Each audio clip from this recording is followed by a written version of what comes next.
டேய் சுதீர், சுதிரே, டேய் சுதீர், என்னாச்சு இவனுக்கு? சாப்பிடாம கொள்ளாம இங்க வந்து தூங்குறான். டேய் சுதீர், எந்திரிடா. என்னம்மா? எந்திரி. என்னம்மா இப்ப உனக்கு? என்னடா, ஏன்டா முகமெல்லாம் வாட்டமா இருக்கு? உனக்கு அவளுக்கு ஏதாவது பிரச்சனையா? அப்படிலாம் இல்லம்மா, தூங்கி எழுந்ததுனால உனக்கு அப்படி தெரியுது. ஏன்டா, உன்னை பெத்து வளர்த்து ஆளாக்குனவளுக்கு தூங்குனதுனால உன் முகம் இப்படி இருக்கா இல்ல பிரச்சனையினால இப்படி இருக்கான்னு கண்டுபிடிக்க தெரியாது. கோகில கூட ஏதாவது சண்டையாடா? சண்டையா? சண்டையாவா? அது இல்லாத நாளே இருக்காமா? மன நிம்மதியா சுத்தமா போச்சுமா. பேசாம எங்கேயாவது ஓடி போயிடலாமான்னு இருக்குமா. இப்ப எனக்கு அப்படிதாம்மா தோணுது.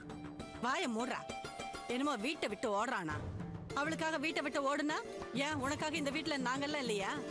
இந்த பாடா, இன்னொரு தடவை இந்த வீட்டை விட்டு ஓடுற அது இது நல்லா பேசக்கூடாது. இன்னையோட நிறுத்தாத. முட்டாள் மாதிரி பேசிக்கிட்டு. டேய், ஒரு பிரச்சனைங்கிறதுக்காக ஆம்பளையும் பொம்பளையும் வீட்டை விட்டு ஓடி போய் ஒளிஞ்சுக்கிட்டா பிரச்சனை எல்லாம் தீந்துருமாடா? போன இடத்துலயும் பிரச்சனை தாண்டா வரும்.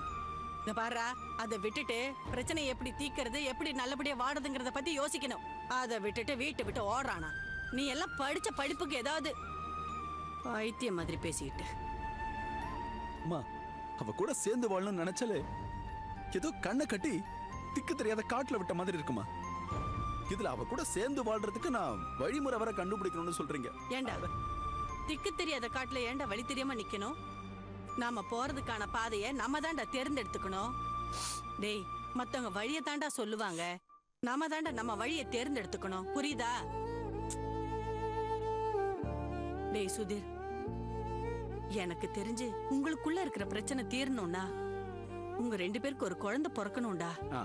அப்பதான்டா அந்த குழந்தைக்காகவாவது சண்டை சச்சரவெல்லாம் இல்லாம இருக்கும்னு எனக்கு தோணுதுடா.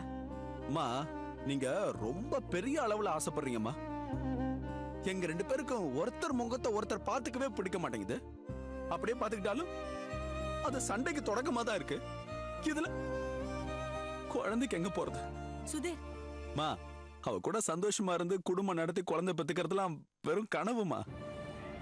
சுதீர், நீ விடுமா. காதலிச்சு கல்யாணம் ஆயி போச்சு. நான் தானே என் வாழ்க்கைக்கு தேவன் தேர்ந்தெடுத்தேன். இல்லம்மா, நான் தானே இப்ப எல்லாத்தையும் அனுபவிக்கணும். அதான் இப்ப நல்லா அனுபவிச்சுட்டு இருக்கேன். இத பத்தி புலம்புனேன்னு வச்சுக்கேன், சாவர வரைக்கும் புலம்பிக்கிட்டே இருக்கணும்.